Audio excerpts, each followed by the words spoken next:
Hi Pisces! Welcome po sa ating channel. At ito ang inyong monthly Gabay Tarot reading for June 1 to 15, 2024. First half of the month of June para po sa inyo Pisces. Please be reminded kung naka-resonate kayo, comment down. Kung hindi kayo naka-resonate, ibigay niyo po sa iba kasi channel reading po ito.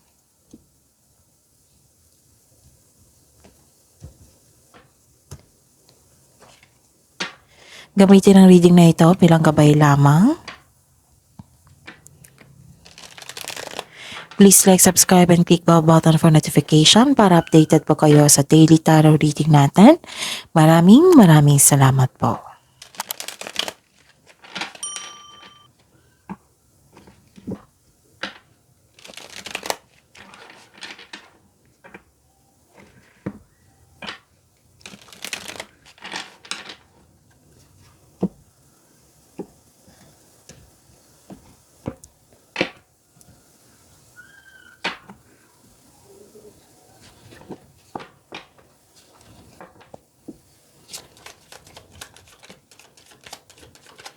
Spirit's Guide, I may 3 cards po.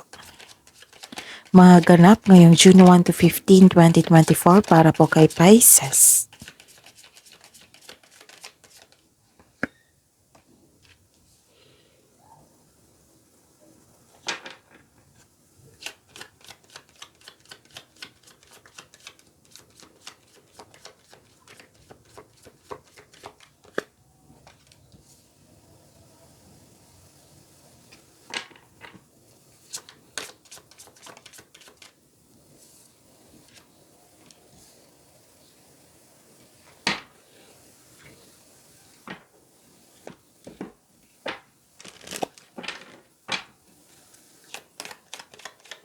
Spirit's Guide, message po. Spirit's Guides, Angels, Archangels, Guardian Angels. Message po para kay Pisces ngayong June 1 to 15, 2024.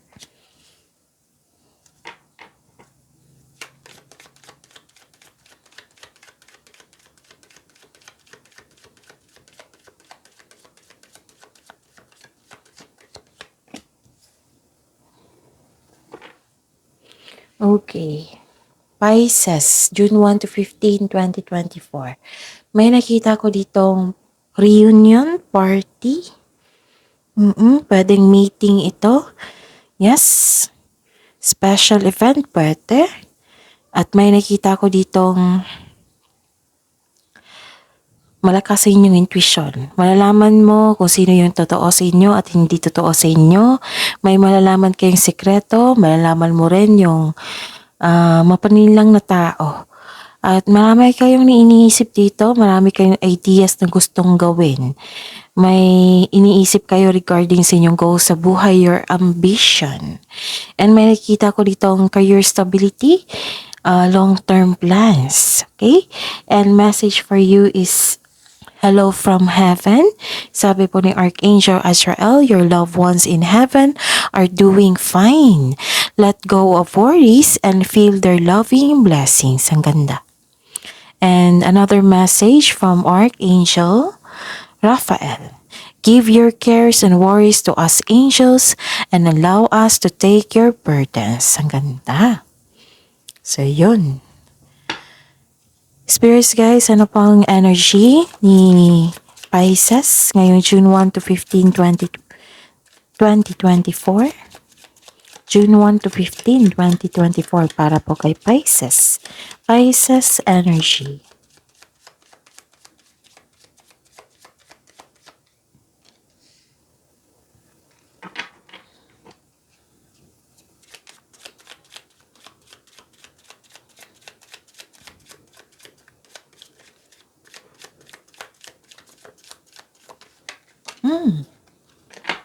Okay, kunin natin to.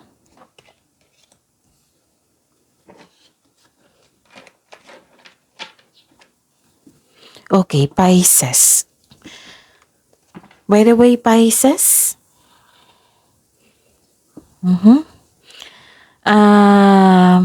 Panoorin niyo po yung daily Gabay Tarot reading niyo po, Pisces, at yung weekly Gabay Tarot reading. At may dalawang bagong video po tayo, yung nakafocus sa career and money for June 2024 at sa general reading nyo po na may love reading. So, panoorin nyo po. That is your monthly gabay tarot reading for June 2024. Yes. So, panoorin nyo po yung mga... Oh, okay. Sige. So, this is your June 1 to 15, 2024. So, maraming po salamat sa palaging pagbisita sa ating channel. Okay, sa mga suki ko dito ng Pisces, nais kong ipaalam sa inyo na open na po yung booking natin for June 2024, Monthly Gabay Tarot Reading. So, PM nyo po ako for schedule sa mga bago dito na gusto magpa-reading. Ito po yung video nyo. Sa baba niyan may nakasulat na June 1 to 15 para kay Pisces. At sa baba pa niyan may nakasulat dyan na may nakapost na link para i-click nyo po yung link na yan para ma-message nyo po ako for inquiry and for booking. Okay? And may nakita ko dito ngayong June 1 to 15, 2024. Okay. Kailangan nyo talagang mag-connect sa inyong intuition. Kasi may mensahe po na may tao daw hindi totoo sa inyo na may dapat kayong malaman. Okay? Pero may nakita talaga ako dito na may nalaman na kayo pero ini-ignore nyo. It might be ayaw nyo ng gulo. It might be ayaw nyo ng problema. And it might be busy kayo. And nagsabi po ng card dito na some of you nagkaroon ng disconnections from your intuition kaya pinaabot ang mensahe dito na kailangan nyong kumonect sa inyong intuition, Pisces. Okay, Pisces, hindi kayo na nakakonect sa inyong intuition kasi nag-overthink kayo at nag-overanalyze. Kailangan nyo makawala dyan kasi overthinking can steal your opportunities and happiness. So, instead na magkaroon kayo ng tiwala sa inyong sarili, nagre-rely po daw kayo sa ibang tao na humingi kayo ng opinion sa kanila. So, bago maniwala sa kanilang opinion, kailangan mang paniwalaan ang inyong sarili. Trust yourself and listen to yourself. And trust your intuition also. Okay? And this is also means wala kang alam sa mga pangyayari. You refuse to look within or ini-ignore. Alam mo, pero ini-ignore mo. Okay? So, ayun. Ano pa? May nakita ko ditong movement and quick action. Oo, yung may dumating na offer tapos bigla ang pagdesisyon, agad yung binigyan ng aksyon, reaksyon. Sa araw na ito ay may mabilis ang pagdidesisyon. Darating na ang inaantay mong mensahe, may parating na blessings po na magbibigay saya sa iyo. Maaring may travel na magaganap o isang bagong tao na darating sa inyong buhay. May nakita rin ako dito na may gulo na nangyari or may ganap na away, so mag-ingat. Kasi siguro nalaman mo kung na yung taong to ay nagsisinungaling sa inyo na hindi siya totoo sa kanyang sarili at higit sa lahat na hindi siya totoo sa inyo. Isa o maraming alok na idea or offer na darating sa iyo. Busy kayo dito, Busy kayo sa inyong trabaho, sa inyong gawain. May parating po na exciting new opportunities. Wow! Financial stability po. It might be this new opportunities ay makapagbigay sa inyo ng financial stability. Or it might be may ganap na ngayon kasi may nakita kong career stability dito. So, financial stability po, nagkaroon ng abundance sa kaperahan mo ngayon. Ngayong June 1 to 15, 2024. Yes, this is transition, transformation, movement. And I consider this is a new beginning. Okay.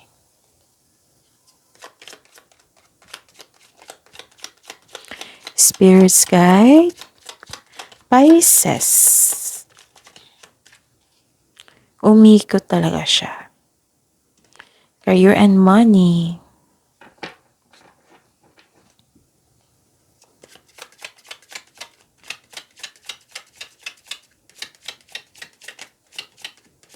Career and money po ni Pisces ngayong June 1 to 15, 2024. The clarification of this card.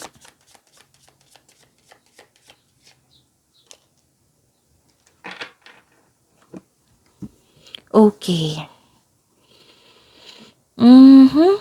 Wow, pagtatapos 'to, Ah, this is fulfillment sa inyong pangarap. This is happiness. This is all about your career and money, ha. May nakita kong happiness dito and fulfillment sa inyong pangarap.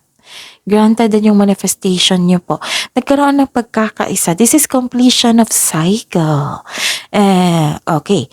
Granted yung manifestation no, fulfillment sa pangarap, may kasiyahan at kagalakan sa mga bagay ukol sa pamilya at kaibigan. And this card focuses on achievement of love, of a level of love and success na nagbibigay sa iyo ng katahimikan, serenity, satisfaction at pasasalamat. Ang ganda. Success in workplace or at home, i-acknowledge mo ang nagbigay ng suporta sa iyo which is yung pamilya mo or co-workers na para mo ring pamilya. Kung ikaw ay may balak na mag-change career or magtayo ng negosyo, know that you have the very supportive friends, family, and even your co-workers na para mo ring pamilya. Okay? Ano pa? Nagkaroon ng pagkakaisa. Ang ganda. So, this is... Okay.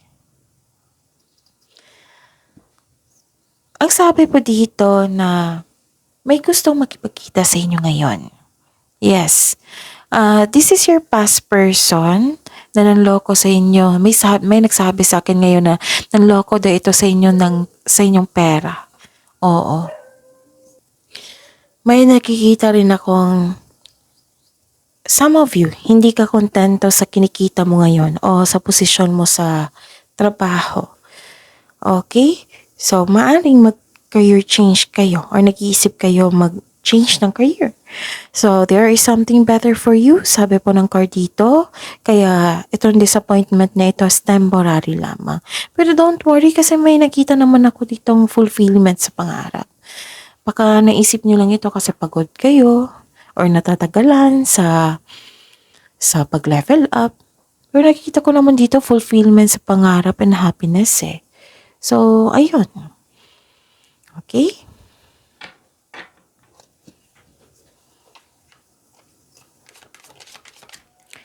Spirit guide.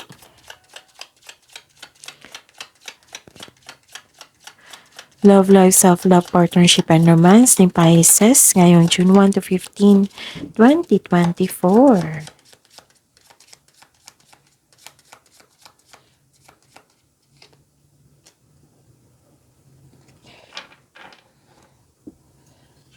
And the clarification po.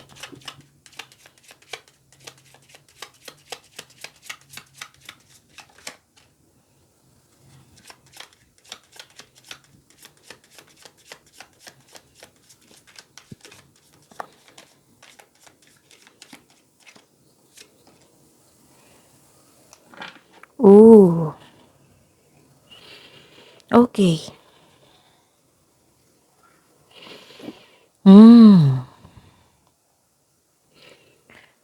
May nakita ako ditong, wow, ang ganda. May nakita kong long-term abundance dito, steady progress. Sa mga single dito, ideal type nyo ang stable na, grounded and trustworthy. Sa mga may relasyon, sa buhay mag-asawa, sabay-sabay kayong nagtayo ng trust and stability. Ayaw nyo ng away. And this card tells you na you need to take things slow if you want the relationship to last. Oo. At saka, ayun. Okay?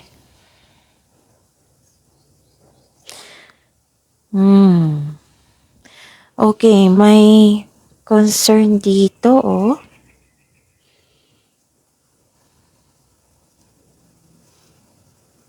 Bakit kayo nag-alala? Nagkaroon ng anxiety? It might be, this is for yourself. Kasi some of you, nakikita ko naman dito na nag-build kayo ng trust sa isa't isa. Okay. Okay. Naging matatag kayo, oh. Naging matatag kayo after nyo nagkaroon ng honest conversation. Kasi nagkaroon ng conflict nung nakaraang araw. It might be ngayon, oo. Pero at the end of the day, magkakaayos naman. Oo, kasi ang paraan lang dito is communication is the key po. Honest conversation. Yung target nyo is yung magkabati kayo at magkaroon ng adjustment. Hindi yung magkakaroon ng honest conversation kung sino yung tama at mali, kung sino yung panalo at yung talo, ganon. So, mag-schedule kayo para mag-usap kayo, ha? Mag-usap kayo ng mahinahon po. Okay? So, that is your reading, Pisces. Please like, subscribe, and click bell button for notification para updated po kayo sa daily tarot reading natin. Maraming salamat po.